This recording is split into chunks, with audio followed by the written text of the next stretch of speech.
William Sims with rank 15 Legendary 1 Swirsky and rank 15 Legendary 2 Kondo as inspirations. Hello, I am Xarkun and this is World of Warships Legends. The commander build you just saw is the one I'm running on this Tier 6 Premium USN Battleship Florida. It's a double concealment battleship build on the Accuracy commander, William Sims. And this is something I've been working on for the past several days. This build with Sims and some builds on other accuracy commanders for other nations with Kondo and Swirsky as their inspirations.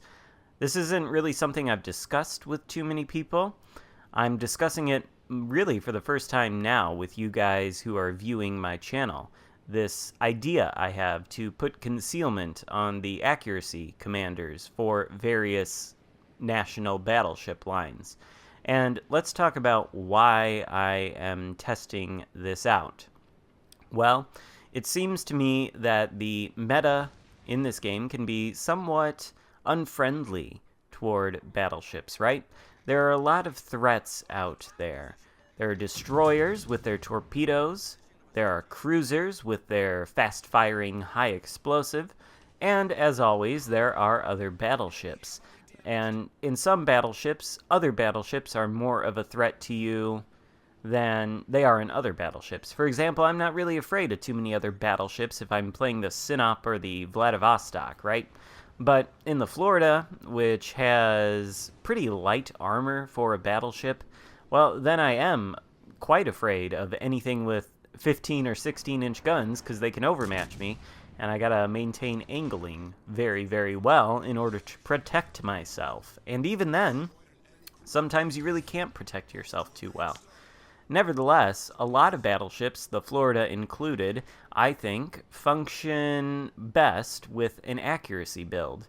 Because what you want to do is play a lot of these battleships at longer range, longer to medium range, at least to begin with in the game, and then once the enemy herd is thinned out, you can push in a little bit more. But the problem with the accuracy build is that it doesn't really have any survivability buffs, right? In fact, it has things that hurt your survivability. Best example is Flammable Cannoneer, which increases the accuracy and the range on the guns, but also increases the chance that you'll be lit on fire. Fires are not pleasant, right? So my question to myself was, what could you do to an accuracy build battleship commander that would increase the survivability? And the solution I came up with was, of course, concealment. The concealment will increase your survivability pretty much better than any other inspirations will. And I know there is a school of thought out there that thinks concealment on battleships is useless or not worth it. This school of thought is wrong. They do not place the value on concealment that this game itself places on concealment. Concealment is one of the most fundamental mechanics of this game. It's so fundamental and so pervasive and so influential that everybody just takes it for granted. Let me ask you this. If you don't know a ship is there, he's not spotted on your screen, how are you going to do damage to him? Meanwhile, can't he do damage to you if he can see you and you can't see him? Can't he control the engagement, like if he's a destroyer? Doesn't that make it easier for them? More dangerous when they're not spotted? More dangerous for you who is spotted and can't do anything against the enemy?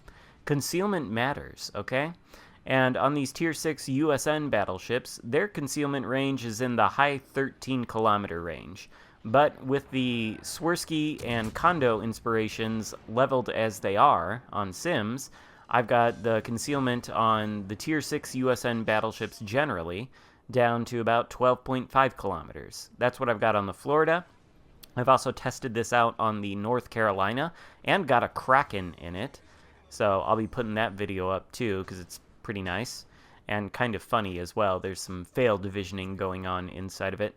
And then I've also put it on the Tier 7 battleships like the Alabama and I think in the Alabama I did 195,000 damage and had a really great game. On the Tier 7 battleships, the concealment is in the mid 13 kilometer range, 13.5, 13.4, 13.3 in some cases. Like I think the Iowa gets down to 13.3.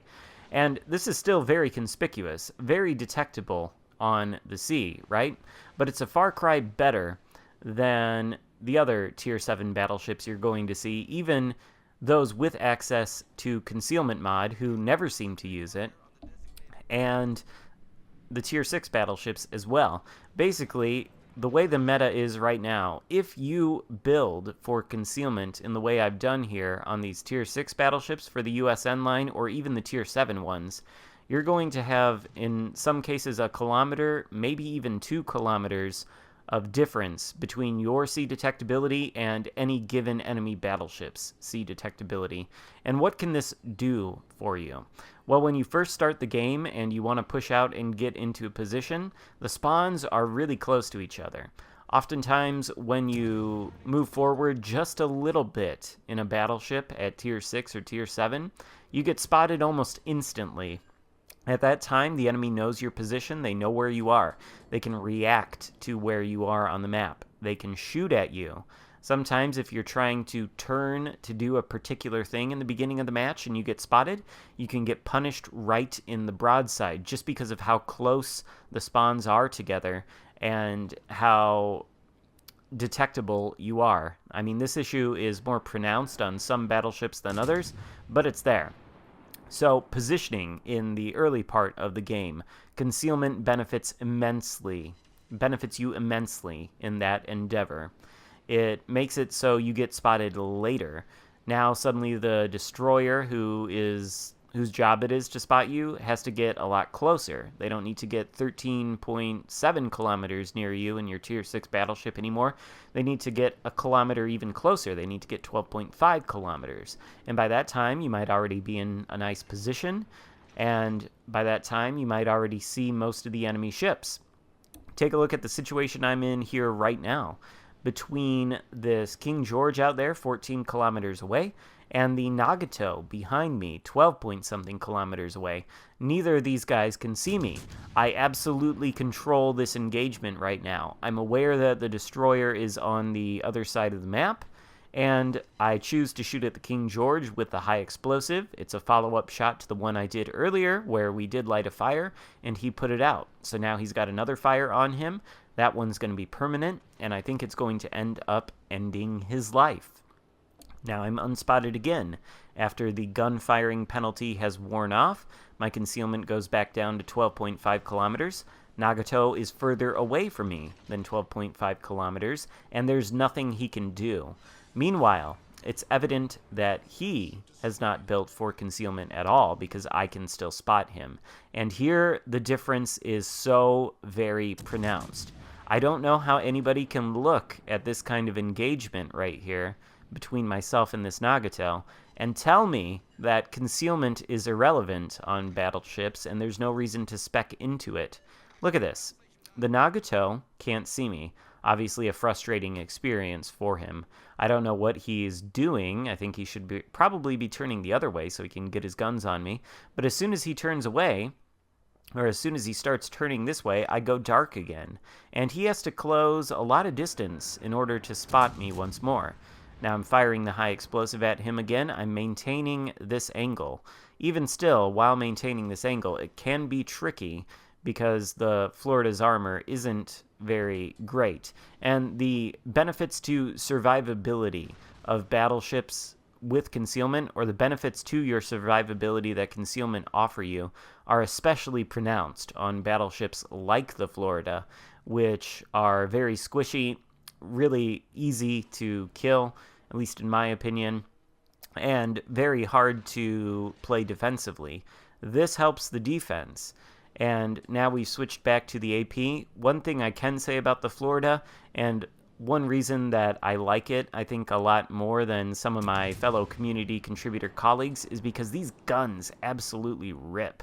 I mean, take a look at the AP broadside shots against battleships. They're disgusting sometimes.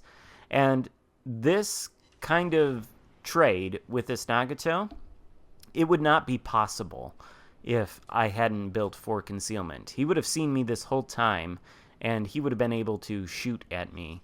As I said, the armor on the Florida, if you've ever played it, then you know. I mean, you can see just how much chunk damage he's doing, even though I am angled. It's going through my deck, or it's going through the upper belt armor, whatever it's doing. It can overmatch everything except the armor around the citadel. So it can get a lot of penetrations. It can do a lot of damage. But he can't do any damage to me if he can't see me, right? Now, you might say to me, Xarkun, this is not the kind of situation that is going to happen in most games, and besides, your team has pretty much clearly swept the enemy team. Yeah, that's true. A lot of times, you are going to be kept permanently spotted by, say, aircraft carriers. But of course, aircraft carriers can only put their planes on one side of the map at one time, and they can only focus one ship at one time. So as long as there aren't plane squadrons in your air detectability range on a battleship, even in games where carriers are present, the concealment still benefits you against surface ships. And you might say that destroyers, they can keep you permanently spotted, because they don't have to get anywhere near you in order to keep you spotted. They're still within 12.5 kilometers. You might say that. Yes, that is true. However, a lot of the times on certain maps with their unique geographical features, having a concealment of 12.5 kilometers means a destroyer has to be within 12.5 kilometers of you to spot you. And because you've reduced the amount of concealment range you have, or you've reduced your maximum detectability range, whatever you want to call it, well, that means the destroyer has to be close to you. That means it is closer to you when it's spotting you, and that means you can sometimes get a better idea of where it is and respond to it accordingly if you have lower concealment. And I mean, just take a look at this engagement and how we've utterly dominated this Nagato. It's been a 1-versus-1 fight. Me and the Nagato, pretty much nobody else chiming in, and I'm decimating this guy. If I didn't have this concealment on here, I don't know if I would be. I really don't. The Florida is very vulnerable to the Nagato's 16-inch guns, at least when they hit. But with this concealment, it's given me an extra edge that is both offensive and defensive in nature. And really, what am I losing in order to get it? I've still got all the accuracy and all the power to the AP shells inherent in the Sims build. And basically, what am I trading off? Accuracy inspirations, I guess? That's probably what most people like to use. Well, I've got concealment inspirations on here. And like I said, I've tested this out quite extensively on the American line. Got this game in the Florida, which is, I think, the highest amount of damage I've ever gotten in this ship. I've got a Kraken in the North Carolina. And I've got a nearly 200k damage game in the Alabama, I think, as well as a barn burner in the Jean Bart, of all things, which I also tried this on. So I'll be putting those videos up over the upcoming days, and maybe we'll talk a little bit less about the build, but maybe we won't. Some of them will give you a good idea of where the concealment can really come into play, and some of them are just really good games. So let me know what you think about my theory on concealment builds in the comment section. Thank you so much for watching, and I will see you next time. Goodbye.